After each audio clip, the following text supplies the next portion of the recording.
무더운 날씨에도 예배를 사모하는 마음으로 이 예배에 나오신 모든 권속들, 가정과 하시는 일 위에 하나님의 은총이 함께 하시길 축복합니다.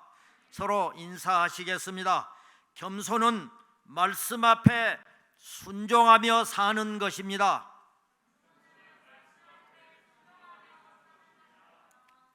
말씀 앞에 겸손으로 순종하는 것보다 더 큰 능력은 없습니다.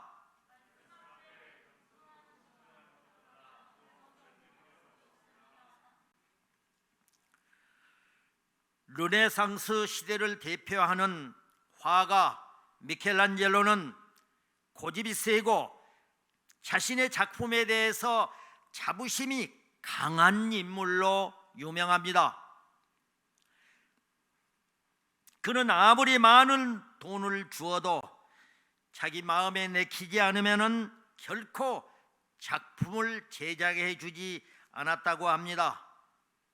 그에게는 또한 독특한 버릇이 하나 있는데 그것은 자신의 작품에 결코 사인을 하지 않는다는 것입니다.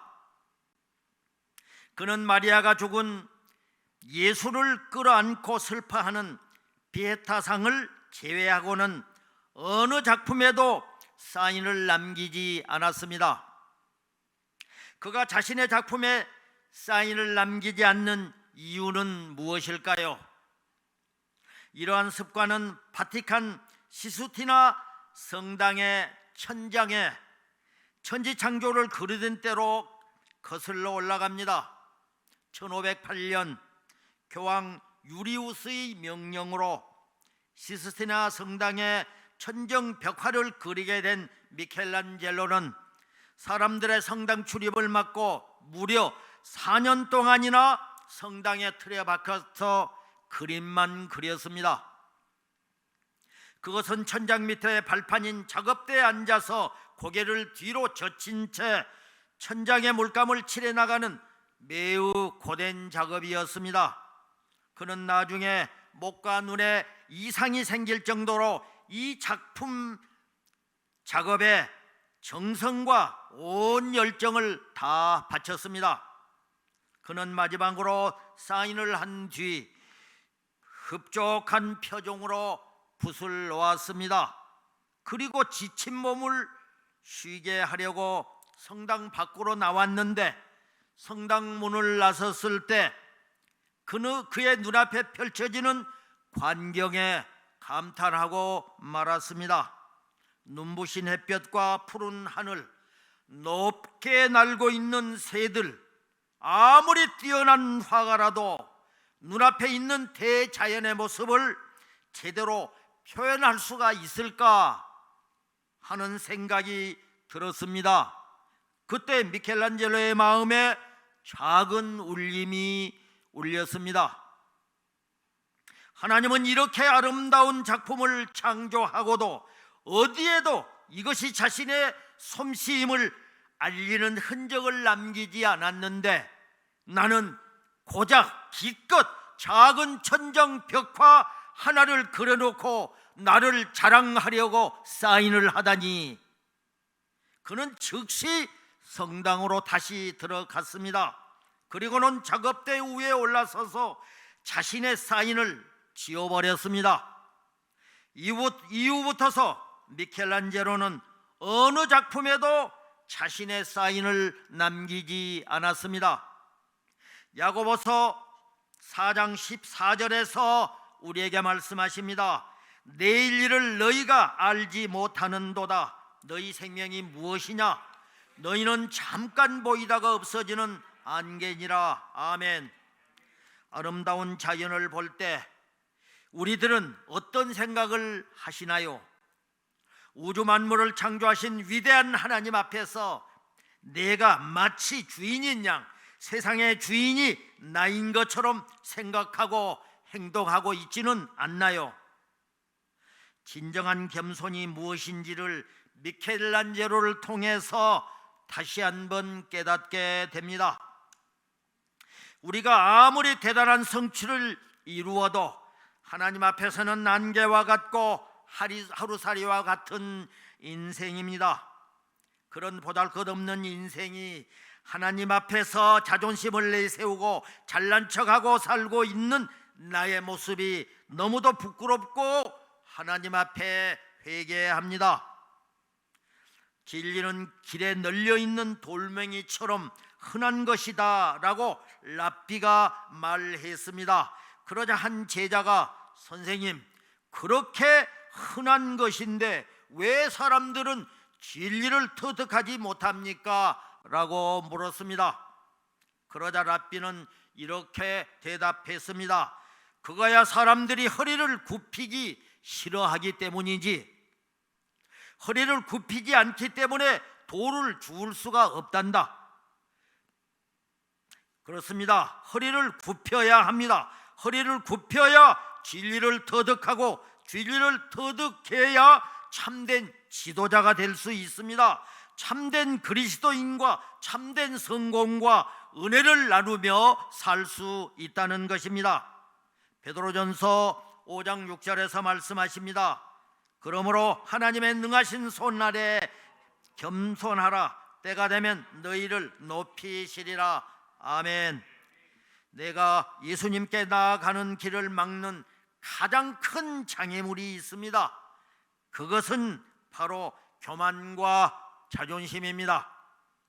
지나치게 주관이 강하고 마음이 굳어 있고 닫혀 있는 사람, 그리고 다른 사람들의 이야기에 귀를 기울이지 않는 사람은 교만한 사람입니다. 그러면은 겸손이란 무엇일까요? 국어사전에는 남을 존중하고 자기를 내세우지 않는 태도라고 말하고 있습니다. 한자 사전에는 겸손이란 남을 대할 때 거만하지 않고 공손한 태도로 자기의 몸을 낮춤이라고 정의하고 있습니다. 즉 높은 자, 가진 자, 자격을 갖춘 자가 그렇지 못한 자들 앞에서 자신의 능력과 권리를 주장하지 않고 자신을 낮추는 행동을 겸손이라고 말합니다. 그렇다면 성경에서는 겸손을 어떻게 이야기하고 있을까요? 성경에서의 겸손이란 하나님에 대한 순종과 복종이라고 말씀하십니다. 사도행전 5장 29절에서 말씀합니다. 베드로와 사도들이 대답하여 이르되 사람보다 하나님께 순종하는 것이 마땅하니라. 아멘.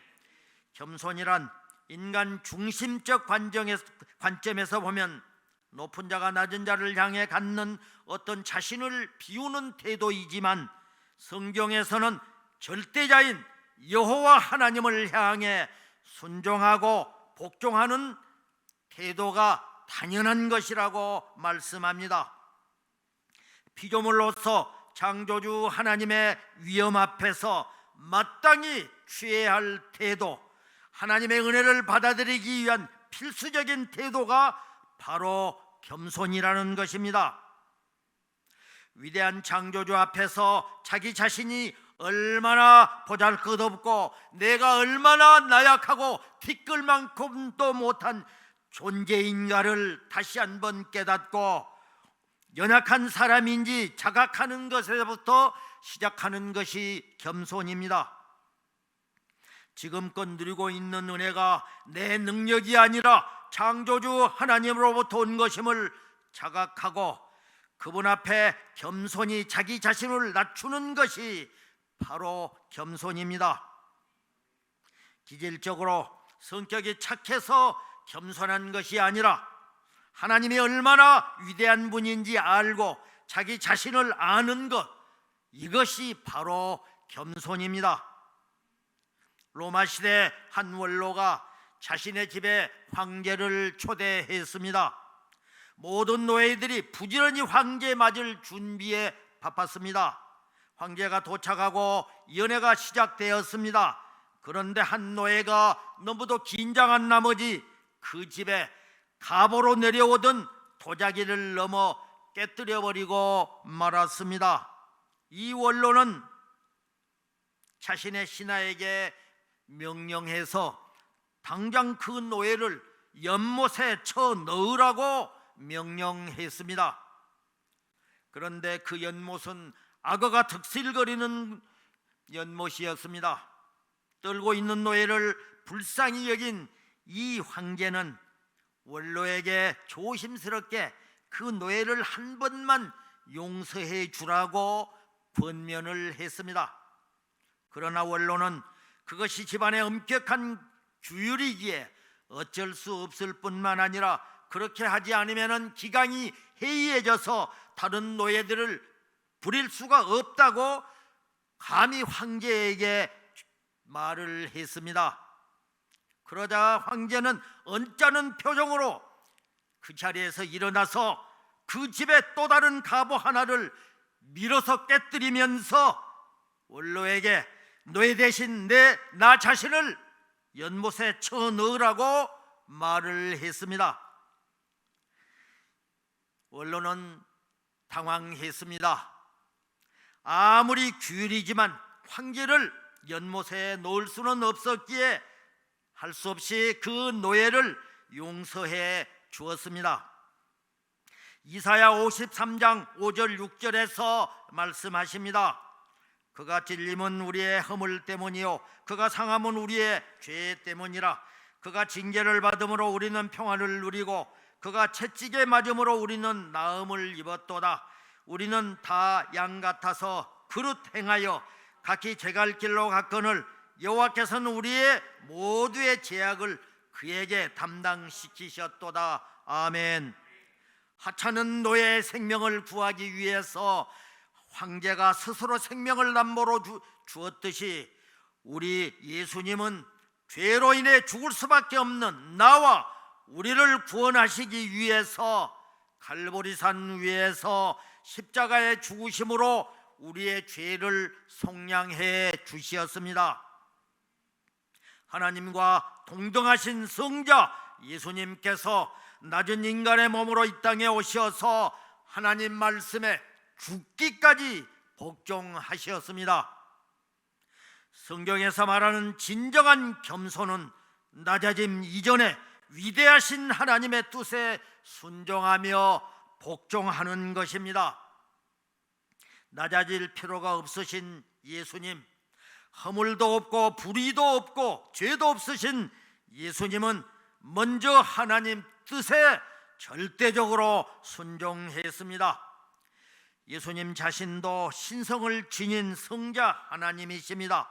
그럼에도 불구하고 성부 하나님과 동등됨을 취하지 않으시고 자신을 비우고 하나님 말씀 앞에 순종하시었습니다. 이것은 자신의 신성을 포기한 것이 아니라 자신을 드러내지 않고 하나님의 구원 사역을 위한 명령과 하나님의 뜻 앞에 자신을 굴복시키고 복종시키신 것입니다. 그렇습니다. 겸손은 있는 자가 없는 자 앞에서 부리는 관용 정도가 아닙니다. 성경은 피조물인 나와 우리가 위대하신 하나님 앞에 티끌과 같은 자신을 깨닫고 바짝 엎드리는 순종에서부터 시작하는 것이 겸손이라고 말씀하고 있습니다. 유명한 역사학자 알리스 맥그라서는 이렇게 말했습니다. 예수님의 겸손은 바로 자신을 낮추신 것이고 성육신 사건과 십자가 사건으로 증명됩니다. 즉 성경이 보여주는 예수님의 겸손은 성자 예수님에도 불구하고 성부 하나님의 위엄과 권위와 준엄한 구원사역 명령 앞에서 절대 순종했습니다 라고 말합니다. 죽기까지 복종했던 십자가 사건을 묵묵히 감당하신 것입니다. 우리는 예수님처럼 신성도 없습니다. 의롭지도 않고 완벽하지도 않습니다. 본질상 진노의 자녀일 뿐만 아니라 허물이 얼만큼 많은 존재일 뿐입니다. 그런 우리가 지존하신 하나님의 주권과 명령 앞에서 어찌 바짝 엎드리지 못할 이유가 무엇이겠습니까? 우리가 이 세상을 살아가면서 마치 내가 세상의 주인인 것처럼 내 뜻과 내 마음대로 행동하며 교만하게 군다면은 우리는 무서운 줄 모르고 사는 하루 강아지와 같은 삶을 사는 것입니다. 우리가 이 말씀을 깨닫고도 우리 삶 가운데 교만함이 물러가지 않고 하나님 뜻에 순종하지 않는다면 하나님을 내 삶 속에서 떠올리지도 않고 하나님을 기억하지도 않는다는 뜻입니다. 이 얼마나 무서운 말씀입니까? 우리는 하나님 앞에서 낮아져야 할 존재입니다. 우리는 하나님 앞에서 무조건 순종하고 겸손해야 될 존재들입니다. 이것을 깨닫는 것이 하나님이 예수님을 통해 몸소 실천하며 보여주신 겸손의 첫 출발입니다. 성경의 인물 중 하나님 앞에 쓰임받은 위대한 신앙인들이 있습니다. 그들은 한결같이 하나님 앞에서 머리를 숙일 줄 알았습니다. 겸손함으로 하나님의 능력을 의지했고, 그렇게 했을 때 모세의 초라한 지팡이가 홍해바다를 가르는 능력의 지팡이가 되었습니다. 만군의 여호와 하나님의 능력을 의지했을 때 어린 다윗의 물맷돌 5개가 거장 골리앗을 쓰러뜨리고 죽이는 능력의 돌이 되었습니다. 하나님의 능력을 의지했을 때 갈릴리의 초라한 어부들이 세상을 바꾸는 위대한 제자들이 되었습니다. 우리 중 어느 누구도 포기하지 말아야 될 이유입니다. 어떤 환난과 고난이 닥쳐와도 하나님의 위대한 능력을 믿고 의지하십시오. 그 앞에 겸손함으로 순종하고 복종하는 것보다 더 강한 힘과 능력은 없습니다. 할렐루야. 잠언 22장 4절에서 말씀하십니다. 겸손과 여호와를 경외함의 보상은 재물과 영광과 생명이니라. 아멘. 겸손한 마음으로 하나님을 경외하고 순종하고 섬기면은 하나님께서 부와 명예와 장수의 복을 주신다고 말씀하십니다. 우리의 부족함을 이미 다 알고 계시는 하나님께서 나의 부족한 이 모습 그대로 주님께 나아가면은 그때부터서 기적은 시작됩니다. 주님께 겸손으로 순종하면 기적의 역사는 일어납니다. 할렐루야. 오늘 본문인 빌립보에서는 사도 바울을 통해서 예수 그리스도의 마음을 품으라고 말씀을 하십니다. 그 말씀의 핵심은 예수 그리스도의 낮아지심을 나타내고 있는 부분으로서 우리 그리스도인들이 어떻게 살아가야 할 것인가를 알려주는 이정표가 됩니다. 첫째, 자기를 비천하게 낮추시었습니다. 본문 7절 8절을 함께 읽겠습니다. 오히려 자기를 비워 종의 형체를 가지사 사람들과 같이 되셨고 사람의 모양으로 나타나사 자기를 낮추시고 죽기까지 복종하셨으니 곧 십자가에 죽으심이라. 아멘. 육신의 몸을 입고 오신 예수 그리스도는 신성의 모든 충만함을 소유하신 분이십니다. 그러하신 분이 스스로 하나님과 동등됨을 취하지 않으심은 모든 인간을 구원코자 자신을 낮추신 것입니다. 본문에서 오히려 자기를 비워 종의 형체를 가지사 사람들과 같이 되셨고라는 이 말씀은 하나님으로서 누릴 수 있는 모든 영광을 스스로 포기하셨음을 뜻합니다. 고린도 후서에서도 말씀합니다. 고린도후서 8장 9절입니다. 우리 주 예수 그리스도의 은혜를 너희가 알거니와 부요하신 이로써 너희를 위하여 가난하게 되심은 그의 가난함으로 말미암아 너희를 부요하게 하려 하심이라. 아멘. 예수님께서 가난하게 사신 것은 사랑하는 성도인 우리들에게 부요함을 주시기 위함입니다. 성경에 나타난 예수 그리스도의 생활은 낮은 자들과 소외된 자들과 항상 함께한 삶이었습니다. 병든 자와 가난한 자들을 가까이 하시고 그들의 삶에 깊은 관심을 가지셨고 그들을 치유하시고 먹이시는 모습에서 나타났습니다. 본문에서 사람의 모양으로 나타나사 자기를 낮추시고 죽기까지 복종하셨으니 곧 십자가의 죽으심이라고 말씀을 하십니다. 그렇습니다. 죽기까지 복종하심은 그리스도의 순종의 결정체를 의미합니다. 십자가는 그 당시 최악의 형벌로 고통은 말할 것도 없을 뿐만 아니라 매우 수치스러운 형벌일 뿐만 아니라 죽음이었습니다. 예수님도 할 수만 있으면 십자가의 죽음을 피할 수 있기를 원했습니다. 그러나 그것은 하나님의 뜻이 아니었기에 그 길을 묵묵히 순종하고 복종함으로 가신 것입니다. 이 땅에 오신 목적을 이루시기 위해서 육신의 요구를 모두 버리신 예수님의 삶이야말로 우리 그리스도인들이 진정 따라가야 할 삶입니다. 그 삶이야말로 하나님께서 모든 성도들에게 요구하시는 바로 겸손한 삶이기 때문입니다. 할렐루야. 둘째로 그리스도를 본받아야 합니다. 본문 5절 7절을 함께 읽겠습니다.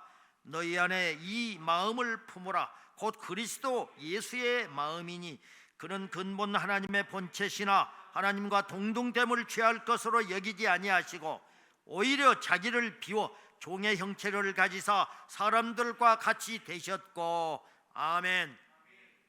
웨스터민스터 소요리문답 제1문에 사람의 제일 되는 목적은 하나님을 영화롭게 하고 하나님께 영광 돌리는 삶이라고 말하고 있습니다. 세상의 많은 사람들의 특징이 무엇입니까? 내가 남들보다 위에 군림하려고 하는 것입니다. 하지만 예수님은 하나님과 동등한 성자의 위치에 있지만은 하나님과 동등됨을 취할 것으로 여기지 아니하시고 스스로 낮아지시어서 가장 겸손한 자리로 옮기셨습니다. 마태복음 20장에서도 말씀하십니다. 마태복음 20장 28절을 함께 읽겠습니다. 인자가 온 것은 섬김을 받으려 함이 아니라 도리어 섬기려 하고 자기 목숨을 많은 사람들의 대속물로 주려 함이라. 아멘. 예수님을 본받고 따르기를 기도하는 우리들에게 종의 도를 말씀하시고 또 성도로서 지켜야 할 참된 겸손의 모습을 말씀하시고 가르쳐 주십니다. 또 야고보서 4장 10절에서도 말씀합니다. 주 앞에서 낮추라. 그리하면 주께서 너희를 높이시리라고 말씀을 하십니다. 스스로를 낮출 때 분명히 하나님께서는 그를 높여 주십니다. 빌립보서 2장 8절에서도 사람의 모양으로 나타나사 자기를 낮추시고 죽기까지 복종하셨으니 곧 십자가의 죽으심이라고 확증을 하십니다. 하나님은 자신의 능력만으로도 십자가의 죽음을 피하실 수 있었습니다. 그러나 죽기까지 복종하심으로 철저히 하나님의 뜻을 순종하여 따랐습니다. 그렇습니다. 성경은 지식의 증가만을 위한 책이 아니라는 것을 우리는 깨달아야 합니다. 성경을 기록한 목적은 예수님을 본받고 따르기를 원하는 성도들에게 또 오늘 우리들에게도 그와 동일한 수준을 요구한다는 사실입니다. 뿐만 아니라 죽기까지 예수님을 따르고 복종하는 자의 삶은 분명히 하나님에 의해 그 미래가 보장된다고 하나님께서 말씀을 하십니다. 그러니까 그리스도를 따라 사는 삶, 이것이 바로 그리스도인이 가장 기본적인 삶이요 영광된 길로 가는 협격이 될 것임을 우리 모두는 믿으시기 바랍니다. 세 번째로, 그리스도를 본받을 때 참된 영광을 얻게 됩니다. 본문 9절 10절을 읽겠습니다. 이러므로 하나님이 그를 지극히 높여 모든 이름 위에 뛰어난 이름을 주사 하늘에 있는 자들과 땅에 있는 자들과 땅 아래에 있는 자들로 모든 무릎을 예수 이름 위에 꿇게 하시고 모든 입으로 주라 시인하여 하나님 아버지께 영광을 돌리게 하셨느니라. 아멘.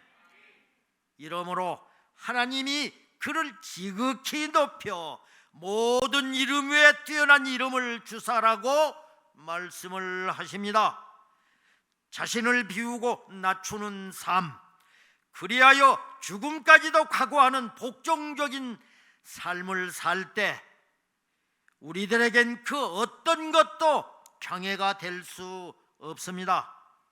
이렇게 자신을 철저히 낮추신 그리스도 예수님을 하나님께서 높이셨기 때문입니다. 하나님께서 높이심은 인간이 높이는 것과는 질적으로 차이가 있습니다.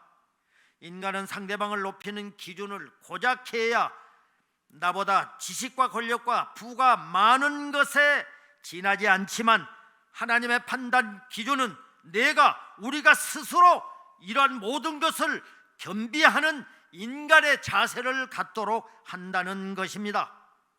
이것이 세상의 높임의 원리와 하나님의 높임의 원리와의 차이점입니다. 또한 하나님께서는 그리스도를 높이신 후에 모든 이름에 뛰어난 이름을 주시었습니다. 즉 모든 피조물 위에 있는 영광의 존재로 지극히 높이셨습니다. 이 같은 사실은 마태복음 28장에서도 증언을 하십니다. 마태복음 28장 18절에서 예수께서 나와 말씀하여 이르되 하늘과 땅의 모든 권세를 주셨으니 아멘. 온 세상의 모든 권세가 예수 그리스도께 있음을 하나님께서 확증해 주셨습니다. 그리고 동시에 그리스도를 따르고 본받는 모든 자들도 역시 그리스도의 왕적 통치에 함께 동참함을 의미합니다. 이는 지극히 놀라운 사실이 아닐 수 없습니다. 왜냐하면 이것은 성도들인 오늘 우리들의 엄청난 지위의 변화를 예고하는 것이기 때문입니다. 에베소서 2장 1절에서도 그는 허물과 죄로 죽었던 너희를 살리셨도다 라고 확증을 하십니다. 그렇습니다. 우리는 죄와 허물로 이미 죽었던 존재들이었습니다.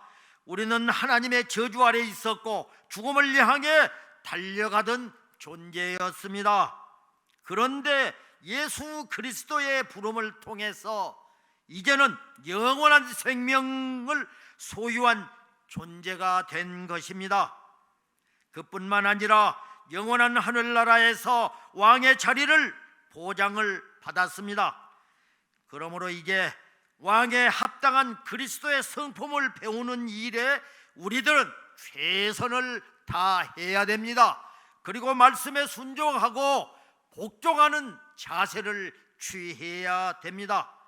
또 성도들은 교회에서만이 아니고 세상에서도 겸손한 태도를 갖추어야 합니다. 할렐루야. 사랑하는 성도 여러분, 오늘 이 말씀이 나에게 주신 말씀이 되고 또 우리 가정에 주신 말씀으로 받으시기 바랍니다. 그리고 예수 그리스도의 마음을 내 마음에 품고 삶으로 변화시키는 화평교회가 되고 저와 여러분이 되시길 주님의 이름으로 간절히 축원합니다.